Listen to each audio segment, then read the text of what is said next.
Are you serious? What about all your lectures to Sean and I about not taking matters into our own hands?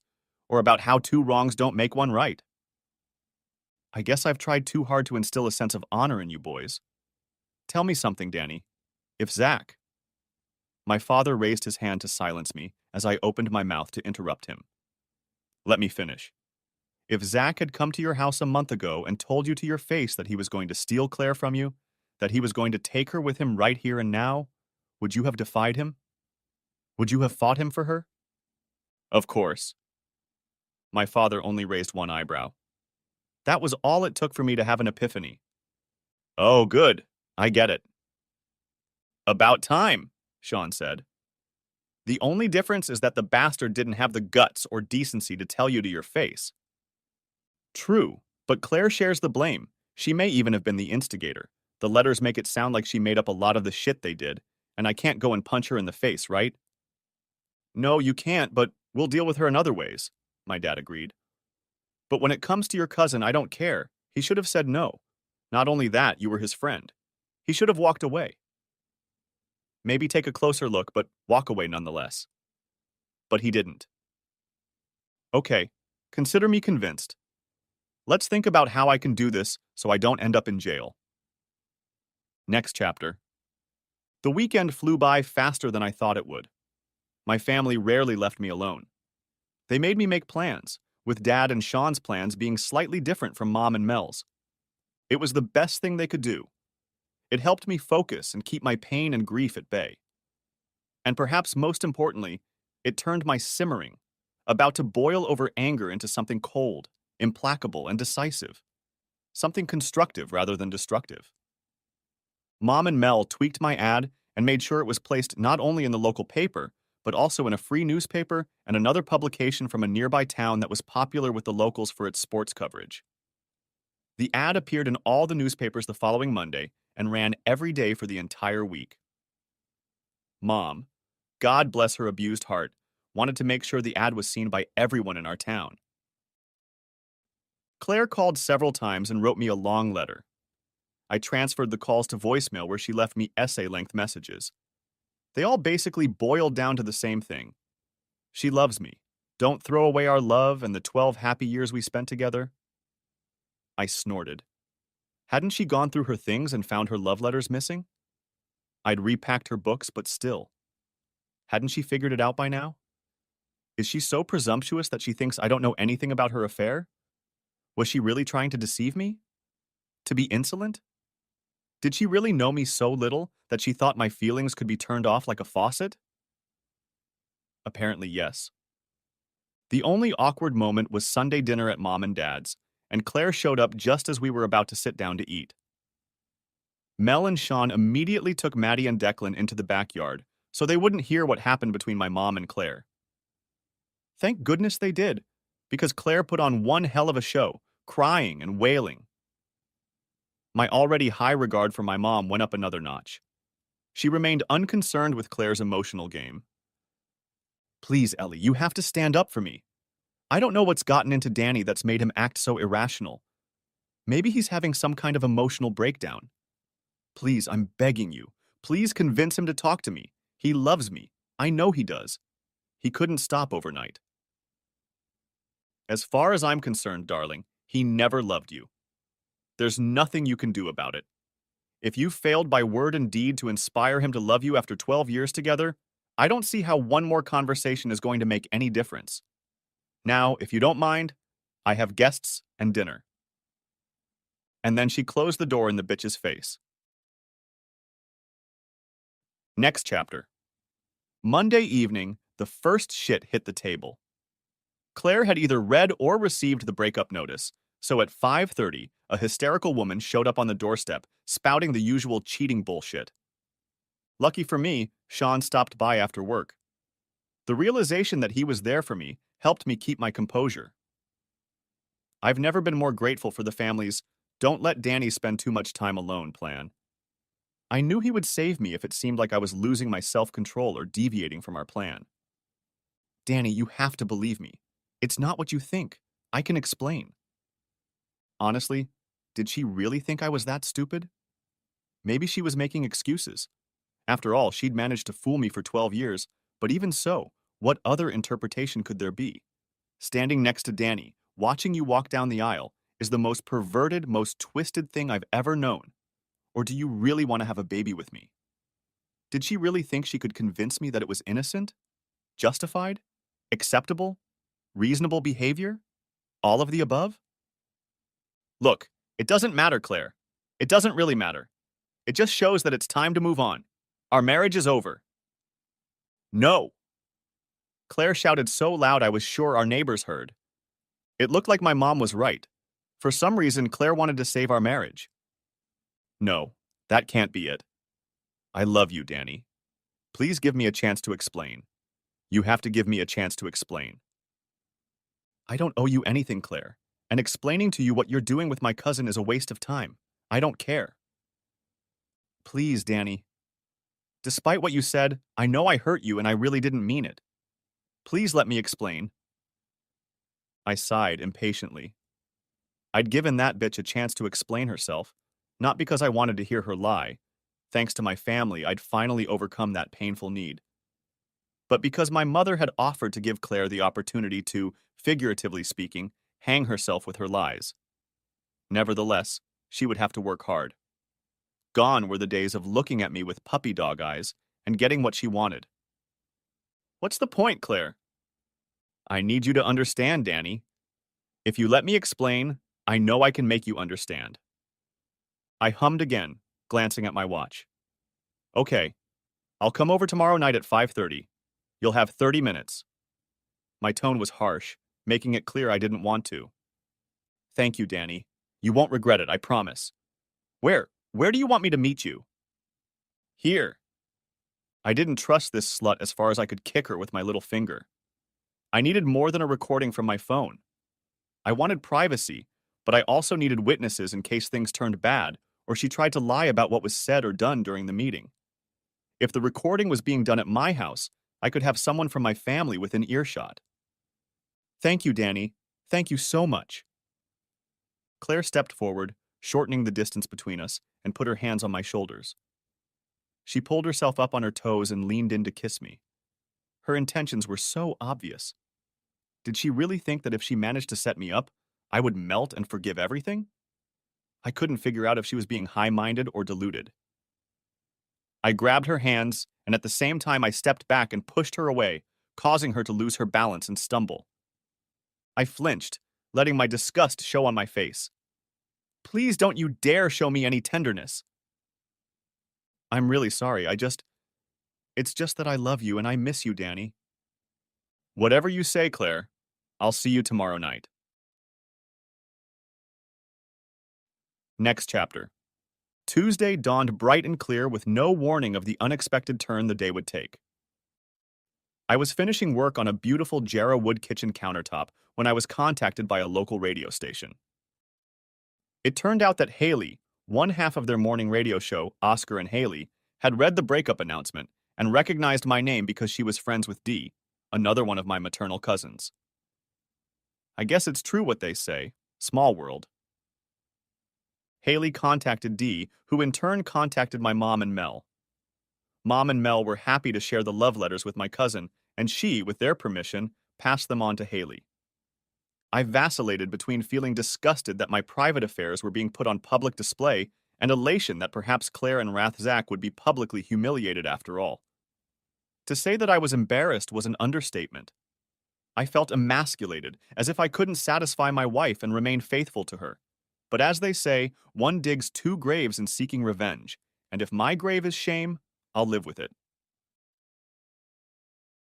What did I care what a bunch of strangers thought of me? The people I cared about knew what kind of person I was, and more importantly, deep down I thought so too, despite my moments of doubt. I had a long conversation with Haley. She seemed sympathetic and sweet. Somehow, her invasion of my privacy didn't seem like an invasion at all.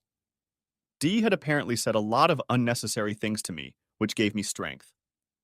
For me, it meant that my extended family rallied to the defense of Danny's corner. At the end of the conversation, I agreed to be interviewed on air Friday morning, and gave them permission to use some of the letters on my website and Facebook page. To keep it PG, some words or phrases will have to be blacked out, but the gist, she assured me, will remain clear. They are going to spend the next few days discussing the topic of infidelity, encouraging listeners to send in their stories. My interview on Friday will be the culmination of their forum. We've agreed to meet the next day so I can sign a letter authorization form.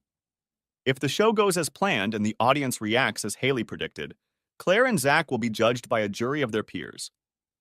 Perhaps they won't face jail time, as unfortunate as that would be. But then again, not all prisons have bars. Next chapter. I looked around me and cringed. My clothes weren't too suitable for meeting someone at a coffee shop.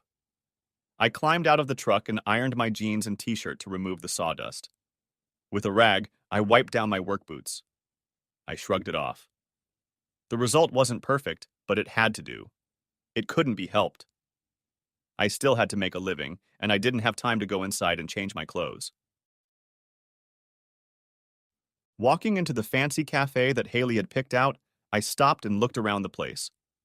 I knew what Haley looked like from the billboards and ads for her Oscar show on the side of the bus. I spotted her bowed blonde head in one of the booths. Good. At least we'd have some privacy. I watched as she glanced at her watch and then looked up. I smiled and raised my hand in acknowledgement. She raised her hand too and smiled. She was average height, but that was the only thing average about her as far as I could tell. She looked much better in person than she did in the promo pictures. Her hair reminded me of Meg Ryan in the Matthew Broderick movie Addicted to Something. Love? I couldn't remember. Her hair was pretty funny. Short, messy, sticking out here and there, with long bangs thrown over her forehead. Daniel? She asked. You could hear a note of huskiness in her voice, like Emma Stone or Demi Moore. Please, call me Danny. Her smile widened and we shook hands. Her grip was pleasantly firm. I think I already know you, she said, sitting down in her seat. Back in high school, Dee used to talk about you and Sean a lot. She'd probably kill me for telling you this, but she often lamented that you and she were cousins. Well, you can tell her from me that Sean has often bemoaned their cousin status as well. Haley laughed, and it was a pleasant sound that enveloped you and made you feel warm. You didn't? No. I chuckled. I was too busy staring at Jilly Clark the whole time. Think back to Dolly Parton and you'll see what this is all about. She was defying the laws of physics. Said, I hope you don't mind, but I took the liberty of ordering you a cappuccino. I thought it was pretty safe. You're welcome, thank you. We smiled awkwardly at each other, neither of us knowing how to broach the subject of the elephant in the room. It made me feel a little better.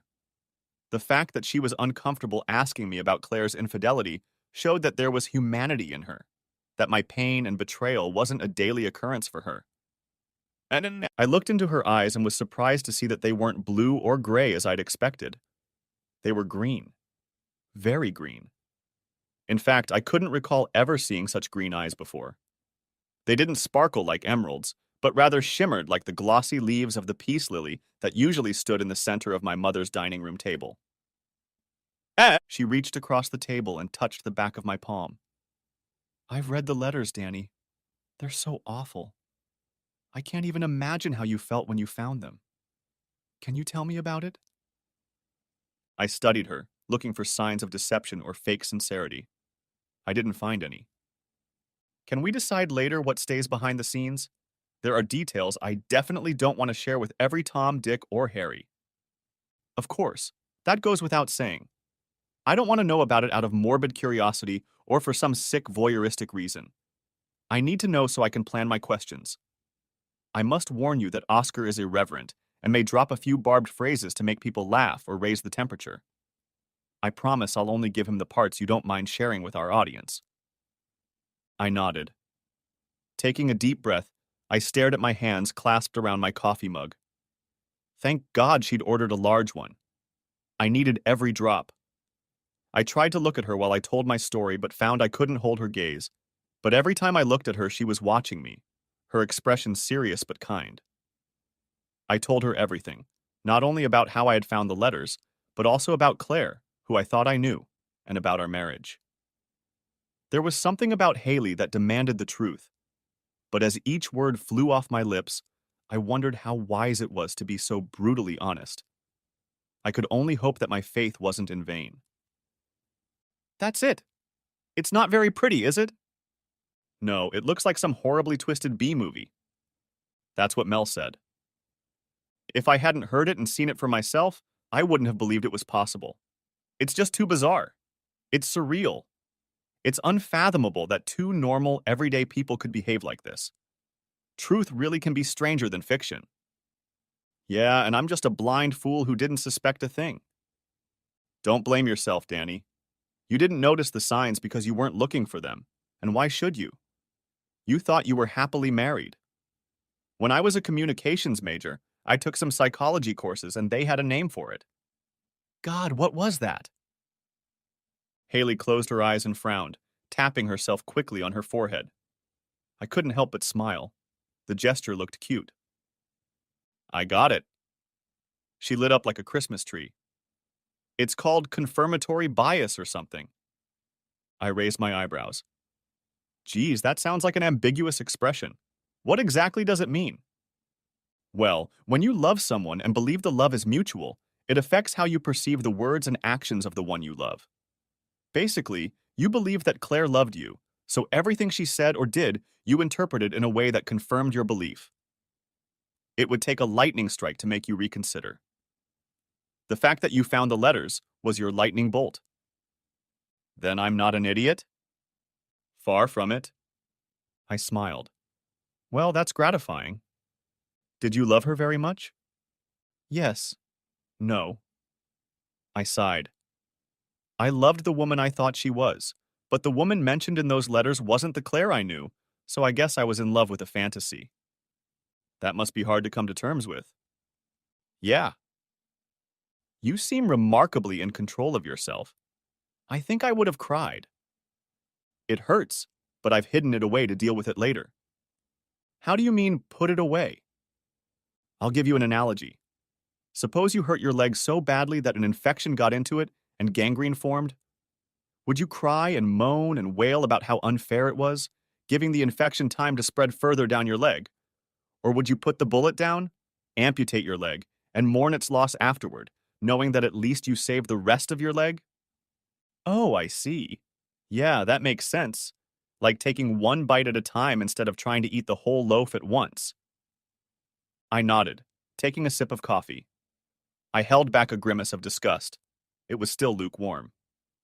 What are your plans for the future? Do you have any? Have you given it any thought? To be completely honest, I feel a little lost, like a boat without an anchor. Until I found the letter, my whole life revolved around Claire and our marriage. It was all about fixing up the house, starting a family, the last big trip before we become parents. Now it's all in the past. I took another sip of my lukewarm coffee, gathering my thoughts in hopes I could express them in a way Haley would understand. I'm a carpenter. I specialize in interior fit-outs, things like kitchens, wood-paneled playrooms, restaurants, pubs, man caves, and so on. It usually goes like this. The builder or architect gives me some plans, I talk to the owner, and then design and build something to suit the space and their needs. Now it feels like the plan for my life, the plan I've been working from for the last 12 years, has been ripped out of my hands and torn to shreds, and I have to go and design a whole new life. It's frightening. Rationally, I realize that it will get easier from here on out. You just have to live one day at a time, but it's scary nonetheless. I mean, what are the rules now? What are the limitations? I need to rethink what I want my future to be. Haley reached out and placed her hand on mine. That's very profound, poetic even. We should try to incorporate that into your interview.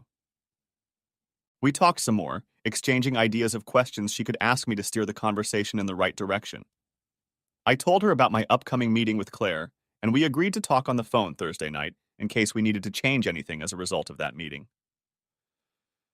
I waited for Haley to settle the bill. She declined my offer to pay. I opened the door in front of her and walked her to her car, a small, sporty Renault. It suited her. Let me guess. That's your car across the road. I grinned. What gave me away? The fact that it's a truck? Or all those toolboxes? Haley hummed. Both were big clues, but your license plate Dan007 was the deciding factor. I laughed. Yeah, that's me, McCormack, Dan McCormack. Building license. Oh, and a comedian, too. What a gimmick. We laughed again and said goodbye. As I walked across the street to my truck, it dawned on me that for a few precious moments I was happy, truly happy. Next chapter. I frowned, stopping halfway through. I was going to check the time again. I rested my hand on the back of my chair and frowned even harder as my hands clenched into fists by themselves, my knuckles turning almost white from the strength of my grip. My throat ached, feeling an impossibly tight lump filling it. I tried to swallow it down and frowned at the pain. Gritting my teeth, I loosened my grip and unclenched my fingers, unsurprised by the indentation in the leather of the chair. Slowly, as if it were a huge weight, I lowered my chin to my chest. The action was controlled and deliberate, but that was more from stubbornness than from really owning my emotions. And the only thing I couldn't control was the pounding of my heart. It puzzled me. Why was it rumbling like a freight train? Was it anger? Resentment? Nerves? Or the love I still felt for her? No, it wasn't that. The woman I loved was not the one about to knock on my door. This woman never existed. She was just a figment of my imagination, a mirage. But I mourned her. I missed her. I missed my delusion. Her loss had left a huge hole in my life. Breathe in. Exhale. Repeat. Slowly, deeply, and soothingly. In complete silence that could be called meditation. It worked like a cooling salve on an open wound. Of course, Claire and I no longer had a chance to heal. We'd burned to the ground like coals, and it had been like that from the moment she'd first spread her legs for him. I just didn't know it. As I continued to breathe evenly and wait for my heart to slow, I reminded myself of the plan. As much as I wanted to rip her to shreds with my words, it would have to wait. Claire would do the talking, and I would just take in what she said. I heard rather than saw Sean come up behind me. Taking one last deep breath, I lifted my head and turned to face him. With a reassuring smile on his face, he reached out and took my shoulder. All set. The video camera is pointed at the table and is already on. I charged the battery last night, so you're covered in case of a malfunction. Thanks for everything, Sean. He waved away my thanks. You'd do the same for me. Are you ready for that? More than ever. This better be over with. Sean nodded. So? I laughed. Yeah, I know. Bland, boring, and indifferent. You can do it, Danny. One conversation and the worst will be behind you. I barely had time to nod before there was a terrifying bang in the hallway. Sean and I looked at each other. He smiled and gave me a thumbs up when he saw me keeping a neutral expression on my face. I'll wait in the dining room while you let her in. I craned my neck one last time and stretched my shoulders, trying to release the tension that had built up between them before heading out into the hallway to let my traitorous wife in. One glance at her showed her unease. I got a kick out of that. Damn, it looked like her time at the spa had been wasted. What a shame. Claire, follow me. We'll have this meeting in the dining room. Oh, okay. The click of her heels followed me as I made my way to the back of the house. Sean was standing at the glass sliding doors overlooking the back patio. He turned when he heard us enter the room. I noticed her surprise when she saw Sean next to me. Danny, Hi, Sean. Sean tilted his head in acknowledgement. Claire, I'll wait on the terrace, Danny, while you and Claire talk. Sean pushed the door open and after giving me one last glance, made his way inside. Turning to Claire, I noticed her flushed cheeks and assumed she knew why I had arranged for Sean's presence. With him as a witness, she had no chance of pulling a stunt and accusing me of anything that could go against me in the divorce. Besides, it hid the fact that I was recording our meeting. Why do both? Can I get you something to drink? Water, please. I deliberately placed her glass where guests usually sat before taking my usual seat at the table. Perhaps the message would have been too subtle for her, but I didn't think so as she paused before sitting down in the seat I indicated. Carelessly, as if I had all the time in the world, I leaned back in my chair, taking a sip of water. I didn't speak or encourage her to speak. I just sat there, watching and waiting. Uh, I, uh, Danny, I'm so glad we can finally talk. I've missed you so much. I know you probably don't want to hear this, but I have to say it. I still love. Don't, Claire. I needed to say it. Please believe me. And once I explain and make you understand, maybe we can. I said, stop, Claire. I don't love you, and I don't want to hear your declarations of love.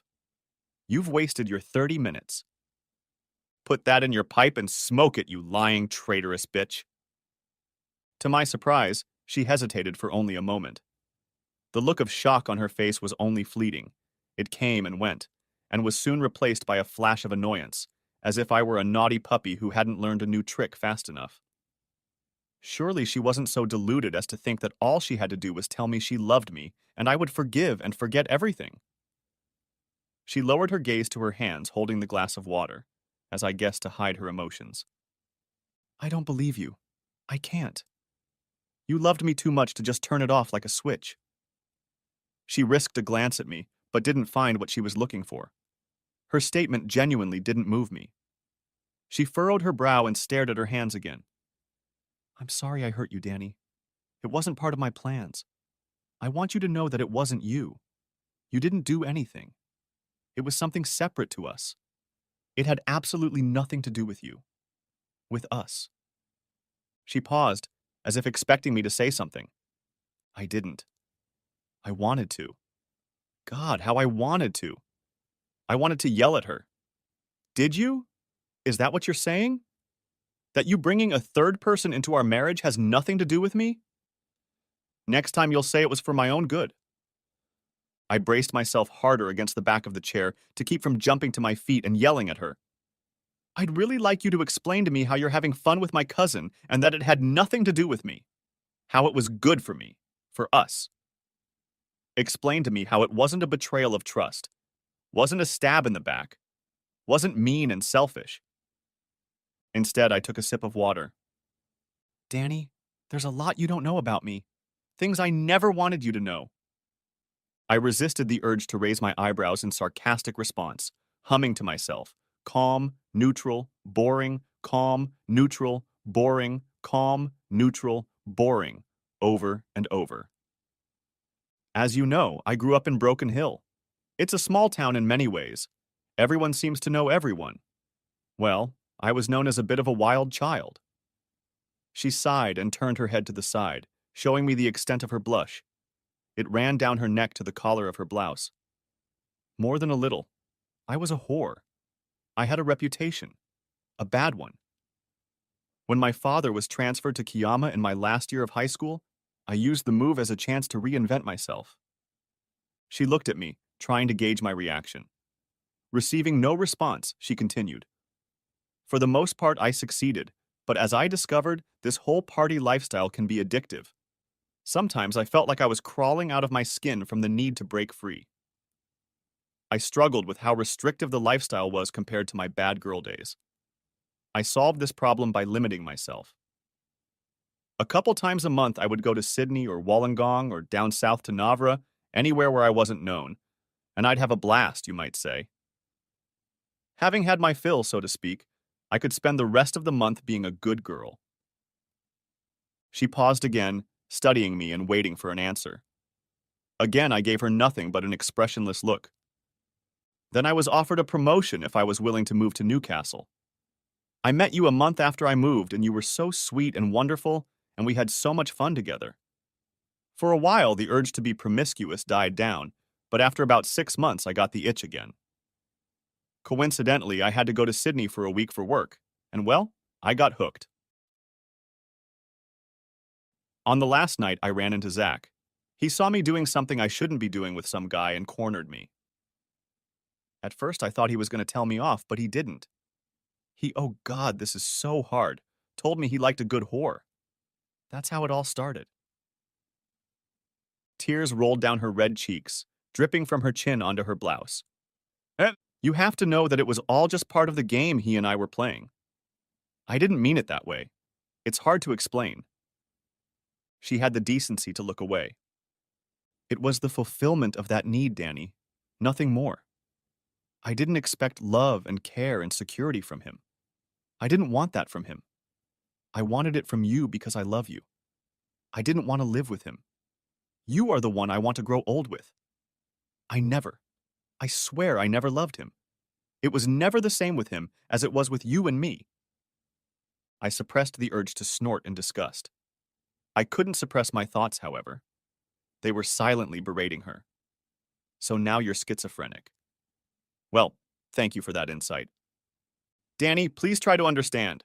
He satisfied a need, nothing more. It wasn't emotional, just physical, not emotional, as if that mattered. It took everything I had to remain silent and calm. My gut clenched with the urge to respond. A bitter taste of bile filled my mouth from the fact that I could only respond mentally. Someday, I consoled myself. Someday I would be able to say them out loud. I didn't mean to hurt you, Danny. I wish I could take it all back. To get a retrie. Was she being truthful? Didn't mean to hurt me? How else could she have envisioned this situation? That she would hurt me was a foregone fact. The only question was when. How could she not realize that? And once she did, there was nothing to be done. The horse left the stable. It galloped away, trampling my heart. Tears came to my eyes and slowly rolled down my cheeks. Were they real? Were they part of her game? Truth be told, it didn't matter if they were real or fake, because nothing depended on them in the outcome of our conversation. Please say something, Danny. Please say you understand. You didn't. I honestly thought that as long as you didn't know, it wouldn't hurt you. I wanted to protect you. Protect us, our love. Our sweet, sweet love. Becoming his whore once or twice a month, I could be a good wife to you the rest of the time. I'm so sorry. I'm so sorry. Please forgive me. Please love me enough to forgive me. Her pleading and apology stunned me. It was clear that she didn't see herself as a villain. Perhaps not quite the innocent or hurt party, but definitely not a villain. She saw herself as a victim of her addiction, as she called it.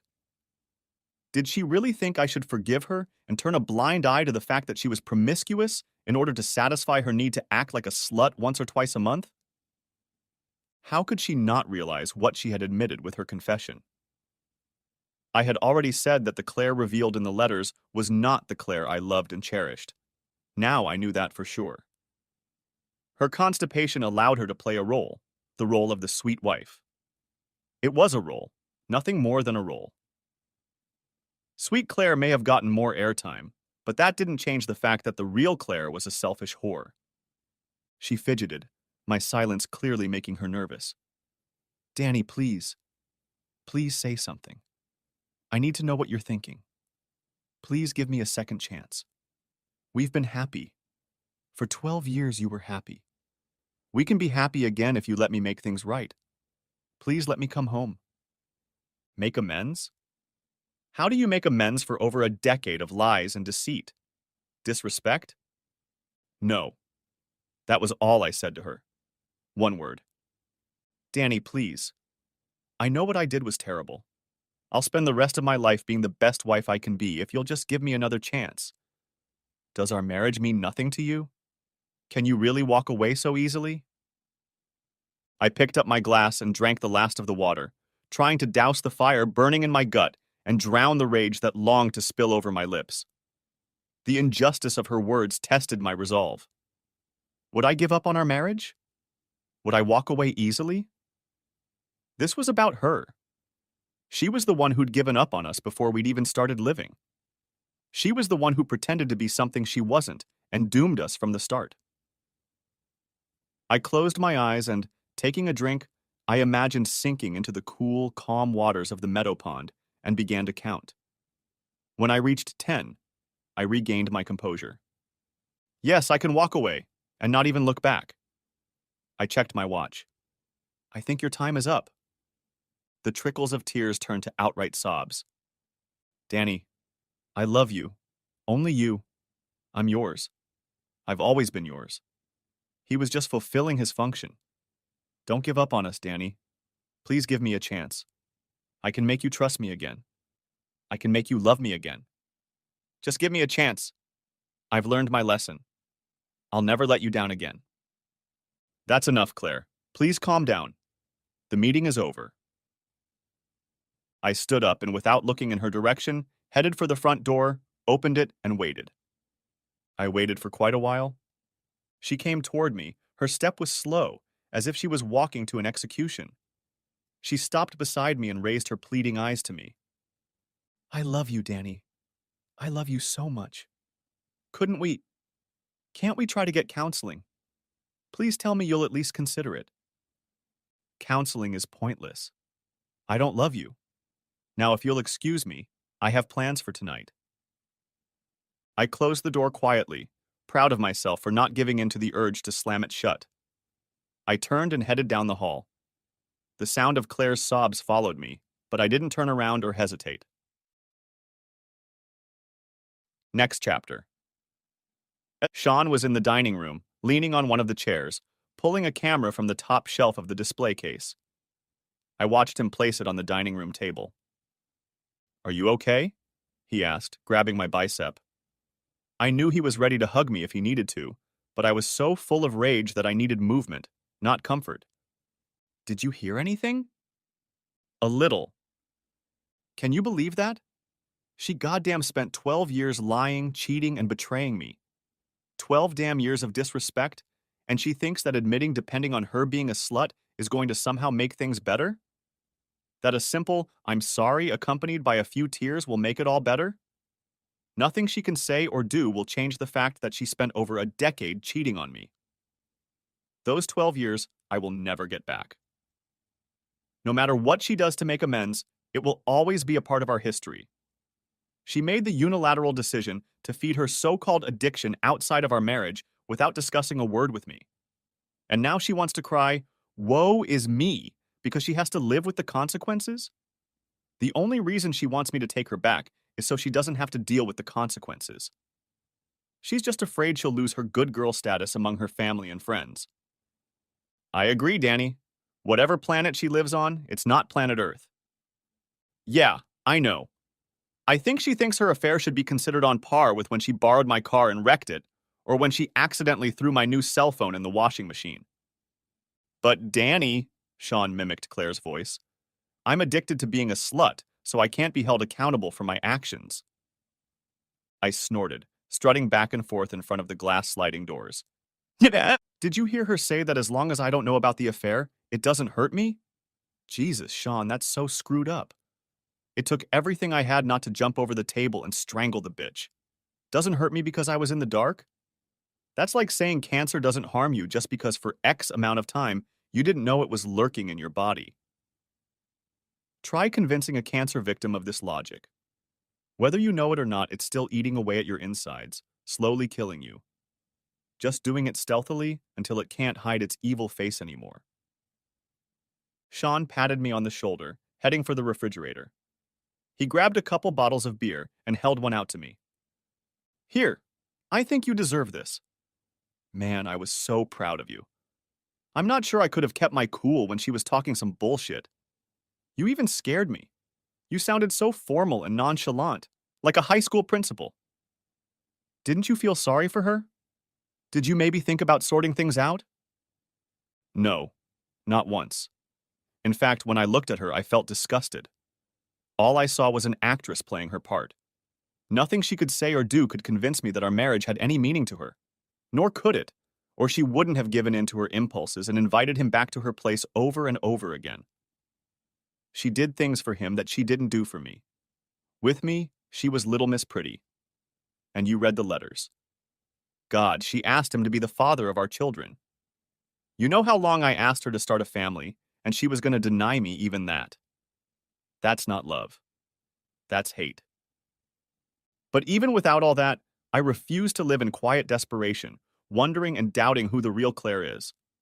I don't want to live with a constant knot in my gut, suspecting every time she's late or out of sorts or, God forbid, in the mood.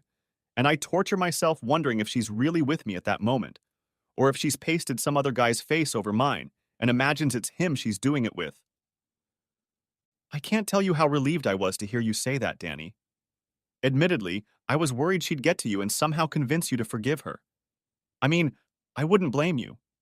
You put a lot of time and emotion into this woman, and I would support you if that's what you really wanted. But I just don't see any happiness for you if you go down that path. I nodded, continuing to pace. I felt like a bull pounding its paws on the ground. What I don't understand is that if Claire wanted to have fun, why marry you? Why marry you at all? Why even date seriously? She could have presented herself as a career woman and acted easy and casual, dated other people, and when either of you got bored or saw someone else you liked, you could have moved on without any hard feelings. I nodded in agreement. Sean was right. Why get married at all if she needed to have fun to be happy? Unless a guy liked that sort of thing, it wasn't going to end well, no matter who she married. Exactly. To me, a huge part of what makes marriage special is that from the day you stand at the altar in front of your family and friends and say your vows, you know that when you say the words, you're promising each other to be faithful forever. You know that you are promising her that she is the only woman you will make love to. And it's the same in reverse. She promises to be yours and yours alone from this day forward. What makes a marriage special without this vow of fidelity? How is it different from casual dating? Why make a commitment? Why make the compromises and sacrifices that all successful marriages require? Without her faithfulness, there was nothing special about her and us. Without that trust and commitment to be faithful to each other, I don't think there is any real intimacy. And without that, she's just another notch on my pole. Maybe I'm old-fashioned, but for me it's simple. Black or white, no shades of gray. Either she's mine or she's not. No in-between options. That's just not how I'm wired. And despite her assurances that she was mine, she wasn't. Ever. She was only pretending to be. Wow, I don't think Mom or Mel could have said it any better. You should say some of that shit when they interview you. He winked at me. Since when did you turn into a philosopher, Dr. Dan? Probably because of all the sawdust you've inhaled over the years. I laughed, Sean's teasing smoothing out my rage. Well, at least I didn't get struck by lightning, which is what it takes to penetrate your thick skull. We clinked bottles. Touch C? It's good to have my brother back. Do you think she really believes the nonsense she's talking? I asked. Who knows? Maybe she just can't face the truth. I shrugged. Well, in her case, the truth certainly wasn't pretty. Sean smirked. She disappointed me. I kept expecting her to offer to turn a blind eye to the fact that you were doing it in retaliation. I laughed, and not just any laugh. It was a deep animal laugh, like I'd heard the funniest joke in the world. It would have to be a year-long orgy to even come close to what she and that piece of shit Ratzak indulged in.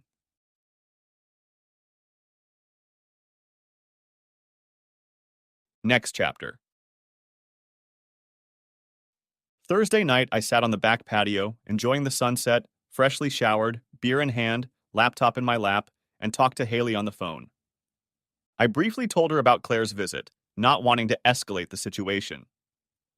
While we talked, I opened my email and read Haley's latest questions, discussing my answers with her. Knowing my intention to feign indifference, she had phrased them in such a way that I could speak philosophically rather than reveal the full depth of my hurt and anger. I just hoped I wouldn't lose my cool and give away my strategy when Oscar started asking questions and making impromptu jokes. We couldn't use all the letters. Some of them, if we took all the X out of the text, only a few pronouns and maybe the word they would remain. If you go to Facebook, you can see them. We started uploading them this morning, releasing one an hour. Same thing on our website.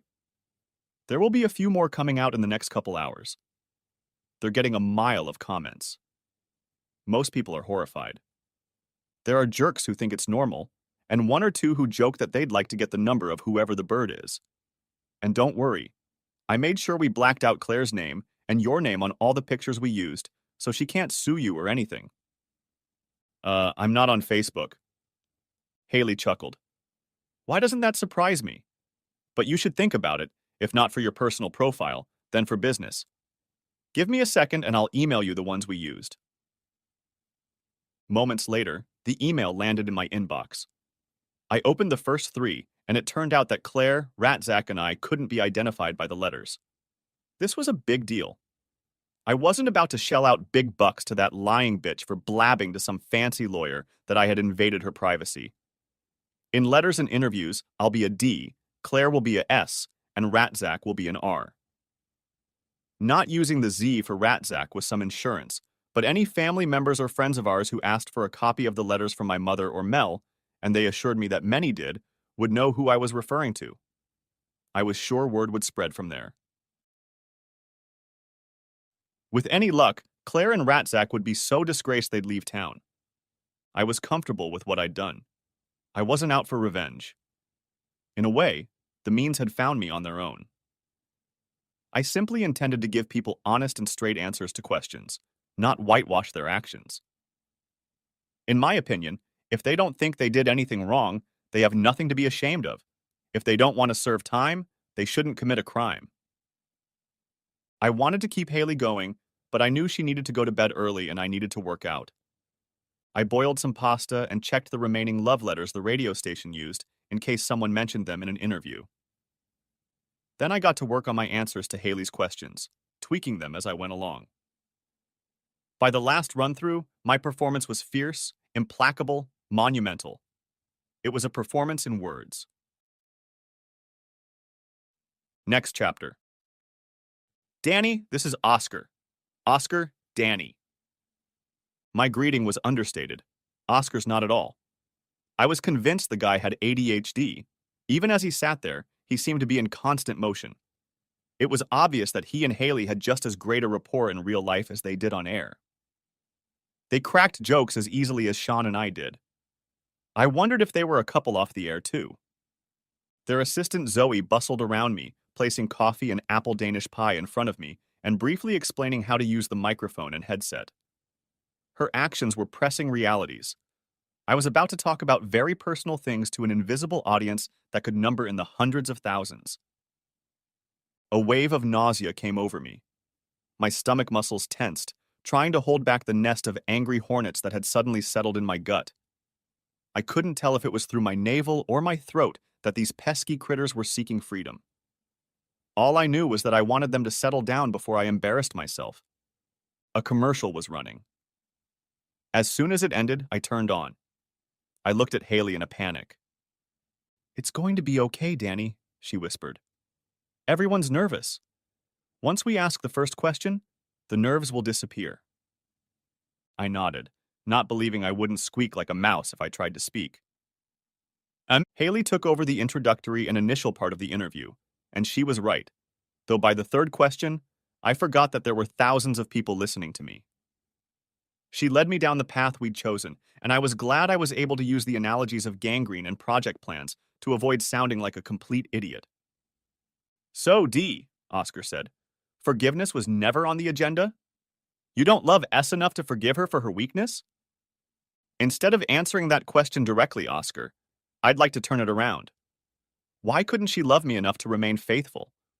Or at least, love me enough to be honest? Good point, but man, I have to ask, how did she get away with it for 12 years? Did you walk around with blinkers on? Oscar, I guess in a way, yes. A friend of mine who studied psychology as part of his degree explained it to me. I glanced at Haley, who was glowering. I think it's called confirmation bias, though I shouldn't quote it to you. Jesus, what is that? Oscar laughed. It sounds ominous. It doesn't mean you're a sociopath, does it? Should I call security or use my ninja techniques? Haley snorted. Ninja techniques? Yes, I'm an origami master. I can fold my enemy into a pretzel. I couldn't keep from laughing. Then I'd better behave myself. I don't make good pretzels. In all seriousness, I'm a salesman, and I'm used to reading plans, not personalities. I'm not a psychologist, so cross your fingers for me that I don't get my explanations wrong. Anyway, the bottom line is that when you believe someone loves you, you interpret what they say or do in a way that supports that belief. I looked at Haley for confirmation. She gave me a thumbs up. So you're saying that for 12 years, you believed she loved you and thought only good things about her, and it blindsided you when you noticed signs of her cheating? Yes, that's roughly what happened. I grinned. Now that I've been offered that explanation, I'm sticking to it. That way I feel like less of a gullible fool. Folks, we have a switchboard full of calls wanting to talk to Dee, so please be patient and we'll get back to you. Hello, S. What do you want to ask D? Can't you find it in your heart to forgive R? The woman's voice was squeaky, which could pass for nervousness to those who didn't know her. But I knew her. The caller was my Aunt Sally. He is your cousin, after all. Too bad R couldn't bring that up every time he arranged a meeting with my wife or wrote her a love letter. Too bad he chose to forget our kinship every time he lied to my face and stabbed me in the back. So no, forgiveness is not an option.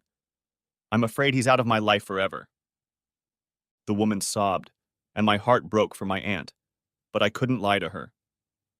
I caught a glance from Oscar and Haley, who realized that S must be related. Oscar answered the rest of the call, taking S off the line with practiced ease. Haley murmured to me, "Are you okay?" I nodded, though my heart clenched. I hoped there wouldn't be too many calls like this. The next call made me blush to the tips of my toes. Honey, you have a delightful voice. If you ever get tired of building things, you should consider a career as a radio host. And if you need some comfort, give me a call. Oscar laughed. Well, thank you, B. We'll be sure to get your data for D on the air. I'm sure you'll do the battered ego of D a lot of good. I thought Oscar was joking, but 2 minutes later, Zoe was grinning from ear to ear as she placed the note in front of me. Sure enough, Bev or B had left me her number. The calls kept coming in. Most of them were sympathetic and wished me well. One I suspected was a friend of Claire's, as she asked if there was any way I could forgive the S mistake. A mistake. I'm not sure I can call it a mistake, G. To me, a mistake is coming home with lemon essence when your wife sent you to buy lemon juice, or turning left when you should have turned right. Maybe washing colored with white and dyeing all her delicate things lilac. Can something that happened repeatedly over 12 years and required planning, choices, lies, hiding evidence be considered a mistake? The phone line cut off. I shifted my gaze from Haley to Oscar. Oops, looks like we lost the G. Many of the calls offered advice on how to cope with the loss, from meditation to sand therapy to going into the wilds for a while. One even suggested using puppets representing key players to deal with my irritation. Oscar, of course, couldn't resist a Muppet joke, likening Ratzak to the Cookie Monster. I wanted to protest. I always liked the Cookie Monster as a kid. According to Haley and Oscar, the segment was a success. Zoe laughed, agreeing. Only Justin Bieber and Hugh Jackman got more phone numbers. Dude, sounds like you'll get enough consolation to get by. Next chapter. Unsurprisingly, the interview didn't go off without a hitch. At 5:30, my soon-to-be ex-wife, blazing with anger, pounded on my door. Daniel McCormack, open the door this minute. I looked up to see my father, the designated babysitter for the evening. The show's starting. Just don't give her what she wants, Danny. And she wants a reaction, so don't give it to her. Deny her. Let your words be cool, calm, and collected. I nodded. That's it. I walked down the hallway and opened the door. I even managed a smile. Good evening, Claire. How could you? How could you share my letters on the radio? You're the reason they're all over Facebook. She yelled at me, 2 red blotches staining her cheeks. If looks could kill, I'd be reduced to ash. They were mine. They were private. You had no right to show them to anyone. I smiled. At last we were seeing the real Claire. Private? Really? Whether you're talking about the apartment or this house, the fact is that you kept them in books on the bookcase that I or any guest in our house could take from the shelf and leaf through. This certainly supports my argument that you did not expect them to be confidential. In fact, without making any special effort to conceal them, it could be argued that you wanted them to be found and shared. You shouldn't have shared them anyway, without asking me. I shrugged. I was just following the precedent you set when it came to making decisions regarding our marriage. Besides, I've seen a lot of love letters online. They evoke warmth and emotion in most people. You're obviously not ashamed of yours, after all. You've kept many of them for years. So what's the problem? Don't pick on me, Danny. I I sound like a slut. I shrugged and smiled, raising an eyebrow. What I did may have been wrong, but it wasn't hate. What you did was cruel. Maybe it was wrong? With a question mark? It wasn't hate? Asking another guy to be the father of our child wasn't hate or cruel? What planet does she live on? I almost spat out my thoughts, but as soon as I opened my mouth, my father whispered in my ear, "Stay calm, cool, and collected. Don't give her a chance to react." Whatever you say, Claire. Her lack of emotion clearly infuriated her. Her face flushed even more red than it had when I opened the door.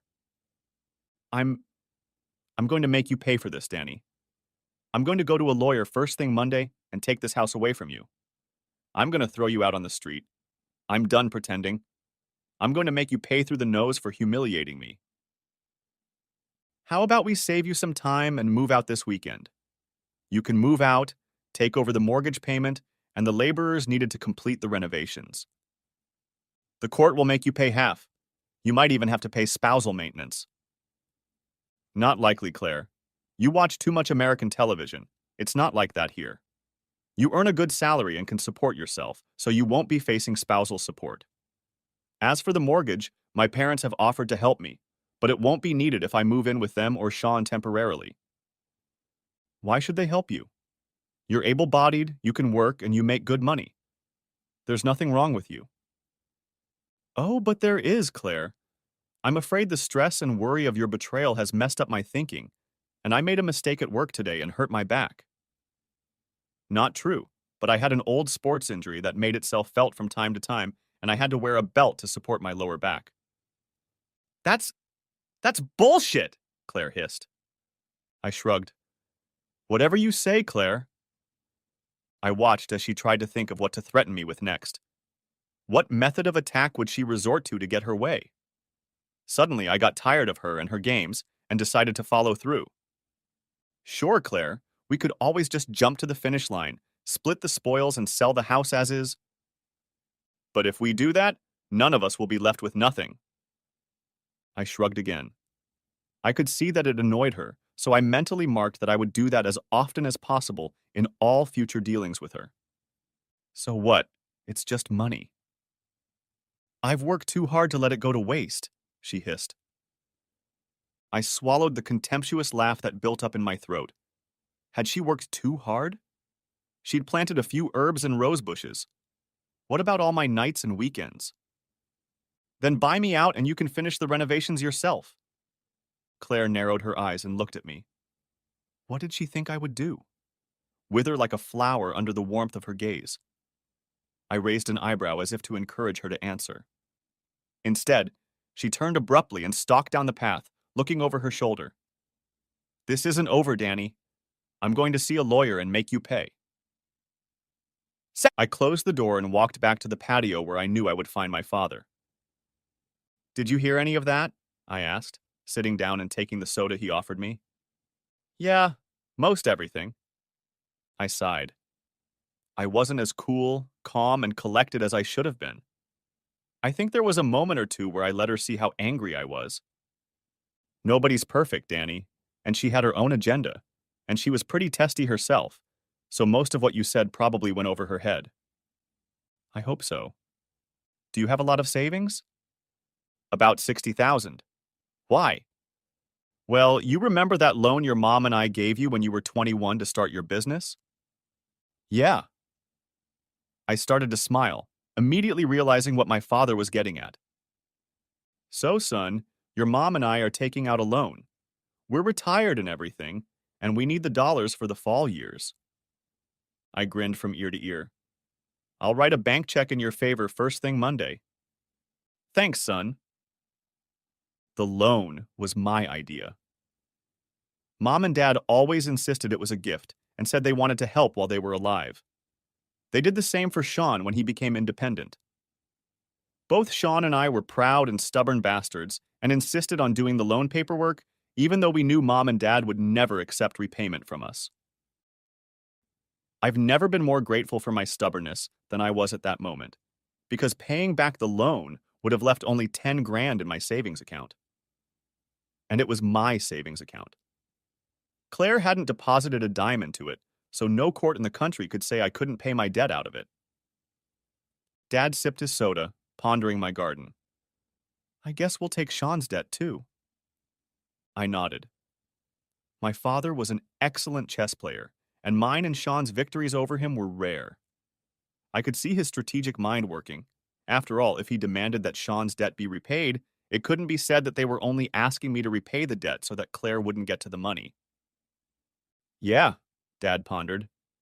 Mom and I have our eye on a few investments. I suppose we'll have the means to invest them now. Next chapter. The next few weeks, predictably, went on a roller coaster of ups and downs. Claire kept her threat and contacted a lawyer, and I received a letter giving me 7 days to declare my assets. After discussing it with my family, I decided not to hire my own shark, at least for the time being. Once Claire sees the state of our assets, chances are she will quietly settle and disappear from my life. I've arranged for 3 different real estate agents to provide an estimate of value in writing. I smiled politely when they all told me that I would have to pay a lot more for this apartment. As I suspected, all of their estimates were slightly higher than the value of the mortgage. After returning the information along with copies of the bank statements to Claire's attorney, I informed them that they had 7 days to provide me with a declaration of Claire's assets. That would piss her off. On the other hand, the love letters have gotten a lot of publicity. Claire and Ratzak got their 15 minutes of fame. The radio station, through Haley, handed me a sack full to the brim with letters they had received and printed out for me, as well as some real letters. Oscar wasn't wrong. Many women offered to comfort me. Haley thought that was great. I didn't think it was great. I liked my anonymity. Mom and Mel were with Haley, though, for a different reason. I think they were already looking for a replacement for Claire. Dad, Sean, and I finally devised a plan for revenge. It wasn't what I wanted. Being old-fashioned, I would have preferred to just face the asshole, challenge him to a duel, and let the strongest man win. Hell, I even fantasized about living a few hundred years earlier and being able to challenge him to a duel. It frustrated me that we live in a time where the laws seem to protect the guilty over the innocent. The way things were going, if I kicked Ratzak's ass, the snot-nosed bastard could charge me with assault and I'd end up doing time. And sitting behind bars defending your own ass, literally, doesn't sound like much of a success. Neither was beating him up anonymously or paying someone else to do it. When I told Dad and Sean about it, they laughed so hard they had to hold their sides, so I guess it was a start. The worst day was definitely when Aunt Sally came to visit, begging us not to turn our backs on Zach. She cried, telling us that he was being shunned by everyone and everything. She blamed Claire, saying she had bewitched him. My mom cried too, but remained adamant. Sally, I understand that you need to support your son, but please don't talk to me like I'm stupid. Bewitched? It wasn't 1 or 2 isolated incidents. It was years and years of lies and deceit. He deserves banishment for the depth of his betrayal towards Danny. Did you read the letters? Did you read how much he enjoyed humiliating Danny? Did you read what he did? He was having fun with her on her wedding day to Danny, for God's sake. How can you ask us to forgive something like that? Please, Ellie, for my sake, please, I can't leave him. He's my son, and he's so sorry for everything. I know what he did was wrong, but he's my son. I know, Sally, but I can't. We can't. Danny is my son. And if you stand by Zach, I'm afraid you won't be welcome in my home anymore. My heart shivered as Aunt Sally reached up and picked up her bag, sliding it over her forearm to rest on her elbow. She reached for my mother and hugged her tightly, the bag swaying and clattering against their thighs. I wished I could video this to send to Claire and Ratzak to show them the cost of their selfishness. Maybe then they would realize that none of us live in isolation. Our actions affect others. Like a pebble thrown into a pond, it ripples. But on the other hand, maybe they won't learn anything, and they'll care even less. My mother burrowed into my father's arms as Mel released Aunt Sally. I stood there feeling helpless, unshed tears stinging my eyes at my mother's pain. I opened my mouth to tell her that she didn't have to say goodbye to my sister on my behalf, but before I could utter a word, my father shook his head and waved me away. Seeing my mother in pain strengthened my resolve. I would never forgive Claire or Ratzak for hurting her. Next chapter. Oh my God, it works. It's really working, I whispered so quietly that the sound of the waves gently crashing against the side of Dad's yacht almost drowned me out. I wasn't addressing anyone in particular, though Dad and Sean could hear me as they huddled against me, listening to the muffled conversation coming over the landline. Did you think it wouldn't? Sean asked quietly. I nodded. Everything is so messed up, so much left to chance. What if he hadn't fallen in love with Crystal?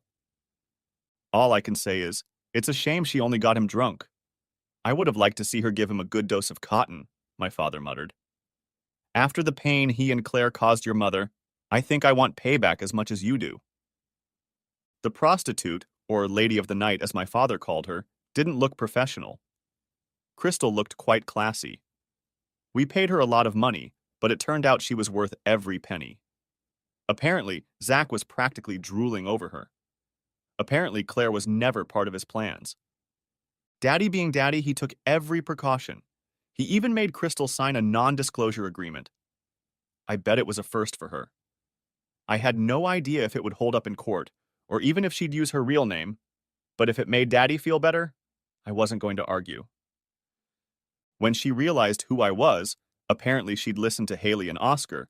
She'd even enlisted one of her friends to act as her wingman and help her settle the score with Zach at no extra cost. Apparently, even prostitutes don't like liars and cheaters. Sean bought 2 cell phones with the money I gave him.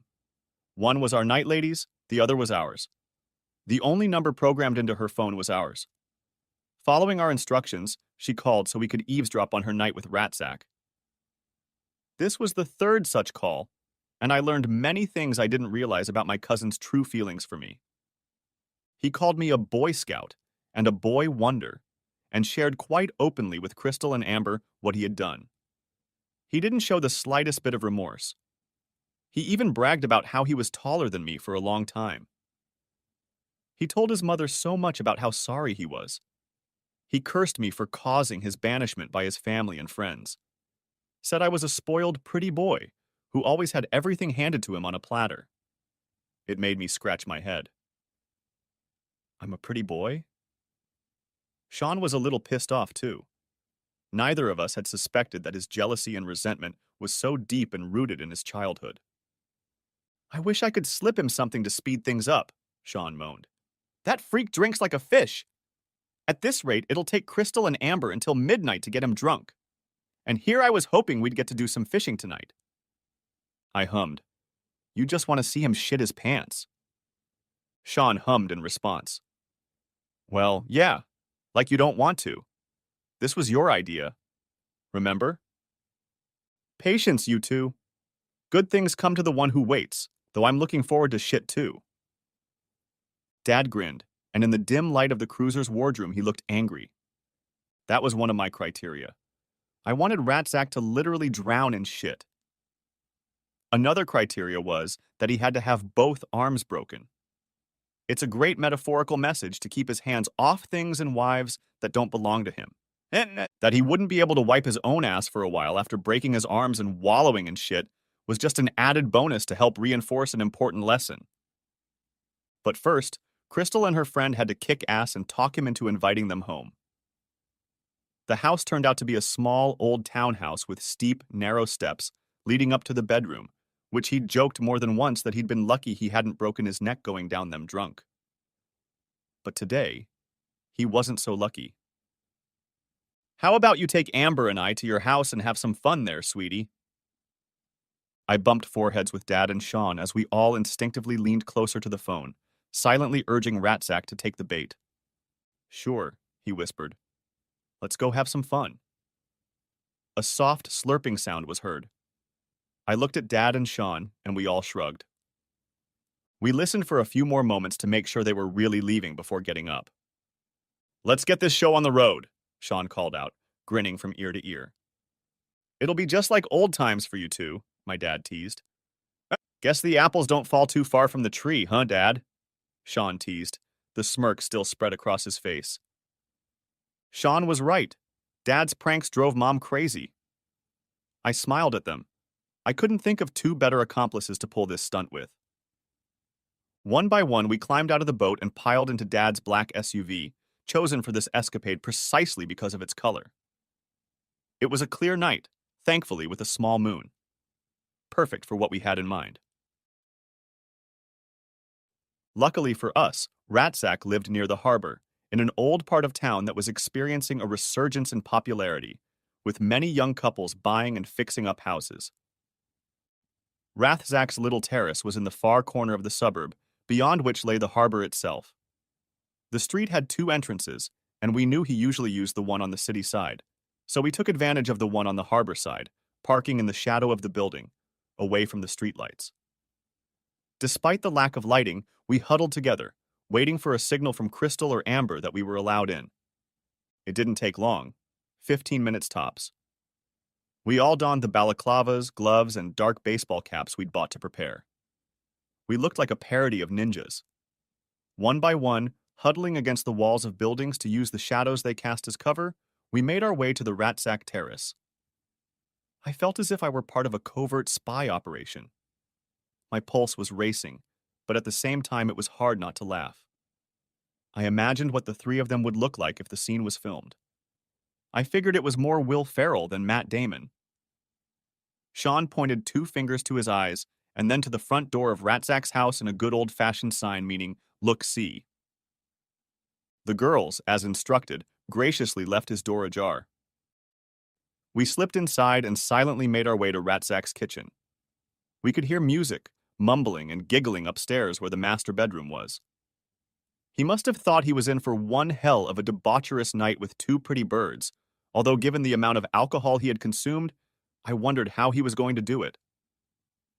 I pulled the baseball bat out of my pant leg. I leaned it against the wall. Neither of us looked at it. This part of the plan was the hardest part. "I'll go downstairs and get us refills." I couldn't tell if it was Amber or Crystal who spoke, but it was Crystal who appeared at the foot of the stairs. The ever-cautious Dad put his fingers to his lips, signaling her to be quiet. Nodding, she headed to the refrigerator and pulled out 3 slides of dirt. Perfect. The Swedish tang of the laxative would cover the taste of the laxative better than Ratsack's usual poisons of beer or cruiser vodka. The dexterity with which she opened them said she was far from drunk. She let the caps slump across the countertop and brought one bottle to her lips, swallowing a generous gulp. Dad pulled out his contribution to the evening's festivities, a laxative he called industrial strength. It was stronger and faster than anything you could buy without a prescription. He went to the doctor complaining of severe constipation and came out with a prescription. Crystal brought the slide over to her father, and he sprinkled a few crushed pills into it. Winking at her father, Crystal placed her thumb over the opening of the bottle and gently twirled the bottle back and forth to dissolve the powder. Wiping her finger on a tea towel, she gave us another wink and then headed back up the stairs. We listened to the clinking of glasses and merriment, and it wasn't long before Crystal returned for more. She and her father repeated their ritual. It took 6 more rounds to use up all the ground laxative. As Crystal climbed the stairs for the last time, Sean covered his mouth with his hand to suppress a laugh. "He'll shit through the eye of a needle," he sighed. "That's if he doesn't explode first," my father whispered, equally amused. "Come on, sweetie, drink up," we heard Crystal urging. 5 long minutes passed. It was agonizing. Finally, both girls came down the stairs without looking tipsy, much less drunk. If drunkenness were an Olympic sport, this couple would be medalists. "He's out of the game," Amber whispered, though it probably wasn't necessary anymore. "Have fun, boys. It was a pleasure doing business with you." Once they were out the door, we tiptoed up the stairs, with me leading the way. Ratzak was lying face down on the bed, his jeans around his ankles. Perfect. Another excuse as to why he fell. Out of caution, I slapped his cheek and then his ass. No reaction. He was out of it. I flipped him over and turned him so that I was straddling his upper torso. Sean grabbed his legs. It was awkward, and I almost fell myself, but we made it down the stairs without incident. Zach didn't make a sound. He really wasn't himself. We laid him down at the bottom of the stairs and I got the bat out. This was the hardest part. I took a few deep breaths, remembering all the things he'd done to Claire, all the things he'd despised me for, all the betrayals, all the times he'd looked me in the eye and lied to me. I imagined my mother crying, saying goodbye to my sister for the last time. I remembered how he made me a party to his lies for his own amusement. I thought about how he had entertained Claire on my wedding day, how he had rejoiced in getting her pregnant, and how I had unknowingly raised his child. And that's when I took a swing. Dad put his hand on my shoulder. "It's good that you don't enjoy doing harsh justice, but I don't want you to ever regret it. The punishment is well deserved." I staggered to my feet and nodded, unable to speak. For a while we all looked at each other, not knowing what to do. Should we walk away? Wait a little while until the fireworks started? "I think we should leave now, guys." We left as quietly as we had come. Not a word was spoken until we got back to the cabin. We all laughed, but it was forced. I hoped even more that my father and brother would never regret helping me get justice. When my father took us out to the open sea, Sean and I cut up our clothes, gloves, balaclavas, and caps and threw them overboard. The bat lived on the boat. Dad used it on those occasions when a shark was hooked, and I simply replaced it in a small utility closet. We anchored, cast the line, drank brandy, and talked about everything in the world except what was occupying all our thoughts. Next chapter. "Oh my God, you guys won't believe what happened at work today," Mel exclaimed as she threw her purse on the kitchen bench and joined us on the patio. As soon as Declan and Maddie heard their mother, they abandoned Sean and me, leaving us lying on our backs on the lawn where we were playing wrestling with them. "Mom," I rolled onto my side. "Well, I guess that shows where we are." Sean chuckled. "Be thankful for small mercies. In an hour, they'll get bored with Mommy and want to tickle Daddy and Uncle Danny some more. Rest and recover while you can." For a moment, my heart clenched. I wondered if I would ever have the opportunity for my own child to be bored with me. I jumped to my feet and held out my hand to Sean. I lifted him into my arms and we shook it off before heading over to Mom and Dad.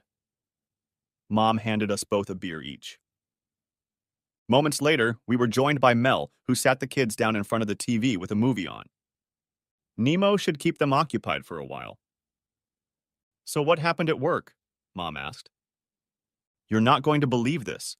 The paramedics brought Zach in with broken wrists. Apparently he got drunk and fell down the stairs. But..." Mel burst out laughing. She tried to calm herself down. "But the interesting thing is..." She was at a loss for words again. He... Oh my God." Once again, she couldn't keep laughing. "He crapped his pants!" She howled, covering her mouth with her hand. "He has the worst case of diaper rash." Mel was already crying, so hard she was laughing. We all laughed, and I resisted the urge to look at Sean and Daddy, keeping my eyes on Mel. "Diaper rash?" I asked. Mel wiped her face with her fingertips and nodded. "Yes, he's been lying in his own filth for so long that he's developed the worst case of diaper rash. He became the laughingstock of the whole hospital." "Karma. What goes around, comes around," my mother murmured contentedly. I smiled. The universe had given me a bonus in the form of diaper rash. He always drank too much, my father added, smirking. Next chapter. The months that followed proved to be a long and horrible journey. Claire was true to her word. She took the gloves off and intended to make me pay for making her love letters public. Apparently, it was up to other people to forgive, not her. Of course, her anger was fueled by the fact that the letters refused to die a natural death. Like a bad odor, they kept coming back. It seemed like every other week they appeared on some forum or social media. There was even some joker parodying them on YouTube. As far as I was concerned, it went viral. Their persistence kept Claire on her toes, and she was determined to ruin me. First, she tried to get half of my loan payments to my parents, but the court ruled that the debt had to be paid off before she got her share of the savings. Her next step was to evict me from the cottage, but the judge saw no reason to change the status quo, especially after I offered to go to mediation to settle our financial differences, saving the court time and money. Mediation worked against Claire. The more I withdrew, the more she became enraged. More than once, the mediator had to ask her to calm down. She tried to get a stake in my business but failed because my parents forced me to organize it. Another piece of wise advice for which I will forever be indebted to them. After one particularly scathing text message, sent late at night and prompted, I believe, by a new wave of social media views and comments on many emails, I went to the next mediation session armed with a list designed to embarrass Claire. I scored points for her lack of savings. She, like me, was supposed to be saving 10% of her income, but according to her bank records, she hadn't put aside a dime since we moved into the house, while I was saving far more than we'd agreed. The mediator, who was actually a woman, was shocked when I listed the number of shoes, 57 pairs, that Claire owned. I left that up in the air for a moment, and then added the number of designer handbags she had in her closet at the time of the breakup, 127 pieces, and asked if she wanted to give me access so I could pick out 30 or 40 as part of the division of her estate, since that was all she had to show from her supposed savings. The mediator eventually convinced Claire not to try to get half of my $10,000 in savings, saying that in light of my evidence of how I had paid for virtually everything but groceries throughout our marriage, she would recommend that the court not penalize me for being diligent in saving money, and Claire would not. By the end of the year, however, I had had enough of these games, and I got Claire to agree to sell the house unfurnished. I didn't need it anymore. I wanted to move on with my life, so that nothing around me would remind me of the disguised devil that was my wife. The mediator was supportive of the idea. The condo was sold fairly quickly, and I must confess I took great satisfaction in the fact that I got to hand Claire a check for a little over $1,000 when it was all wrapped up. That equaled about $100 a year for our marriage. I could live with that. With the money side of things sorted out, I filed for divorce. I sent Claire to her job, not so much out of a desire to humiliate her, but because I didn't know where she had spent the last 12 months. It was of my own free will. I needed the distance. The first night, just a few days before I applied, when I realized I had spent the entire day without once thinking of her, the feeling was indescribable. There are no words in any language known to mankind to convey the sense of elation I felt. I felt the way I imagine a dying person should feel when they are told that their disease is in remission. I actually cried. I rested my forehead on the table and sobbed like a child with gratitude. Wave after wave of tears poured out of me, but I didn't fight them. Not this time. I didn't fight them because they weren't tears for Claire. They weren't tears for the loss of my marriage.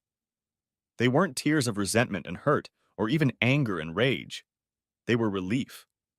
Pure, unadulterated relief. It was the knowledge that there would be life after Claire. Maybe even love after Claire. It was the final cleansing of my heart. A final release of negative emotions. They were washing away everything that connected me to Claire. They weren't harmful. They were healing. They were freeing me from my past, and I let them flow. And when they finally subsided, I laughed. I was free. Of course, there were still some details to work out, but emotionally, in every way that mattered, I was free. It was a powerful feeling, a life-changing feeling. That night was a beginning, a real new beginning when I was finally able to sleep through the night. I was finally able to enjoy my food and truly taste the food that was passing through my lips. And best of all, I finally felt peace. It was so healing, so therapeutic, that I did my best to nurture it. I didn't want to go back to obsessing over Claire and our sham marriage. And at some point, I realized I no longer felt compelled to tear Claire to shreds with my words. I got what I wanted: indifference, complete and utter indifference. Through it all, my family had been supportive, putting up with my mood swings, my rants about Claire's latest antics, my bad days when I despaired that this nightmare would never end. I don't know how I would have made it through without their love, patience, and support. Ratty left town without ever suspecting that I was the one who broke his wrists and got his ass burned by shit. It just goes to show you don't drink yourself into oblivion. I heard he moved to Sydney. In a weird way, I felt sorry for him. Our family was large but friendly. There were lots of birthdays, anniversaries, engagements, and weddings, and he was no longer on the guest list at any of them. And he had to bear the guilt that his mother wasn't invited either. I hoped it was weighing on him. One of the bright spots this year was Haley. We'd become friends. One night she asked me why I no longer felt the need to talk to Claire about what she had done. As I put my feelings into words, I realized it would be pointless. Claire wouldn't hear me. She wasn't capable of it. At best, it would have been an accusatory altercation that would have gotten us nowhere. At worst, it would help her justify herself to herself. Even though she no longer had the power to hurt me, I wasn't about to help her ease her conscience at my expense and listen to her try to whitewash her actions with a bunch of lies and self-deception. It was during another evening with Haley that I had an epiphany. While I was a romantic who married for love, Claire was an actress and married to her second star, her leading man who was supposed to showcase her beauty and skill. Our time with Haley was platonic. I liked her madly, and her light touches and warm glances told me she liked me too. But I didn't want to fall into a relationship on the side and hurt her, or myself for that matter. When and if I made my move, I needed to make sure I was acting, not reacting. I wanted the decision to come from the best of intentions, not out of need. I was honest with her. She deserved my honesty. I told her I was in a tunnel, and out of admiration and respect for her, I didn't want to escalate our friendship until I was through the darkness. I will never forget her smile when she asked me, "Are you saying I am your light at the end of the tunnel?" Next chapter. I stood at the mailbox of my new home and looked at the formal envelope in my hand. I knew what it contained without even opening it. It was my decree of the absolute. Without looking back, I walked to my truck and climbed in. At every stoplight, at every stop, I looked at the envelope lying on the passenger seat. It was over. It was finally over. And that's when I stopped looking at it and focused on the road ahead. The road to my future. Who knew how things would work out with Haley? Not me. Not her. But I had a good feeling about it. About her. A feeling I was willing to take a chance on. A feeling I was willing to explore. I sped up, impatient now. I needed light at the end of the tunnel, and I was going to go after it. The end. If you haven't watched the first part of this video, the link will be in the description. Thanks for watching. I hope you enjoyed it. So subscribe to my channel and watch the next video.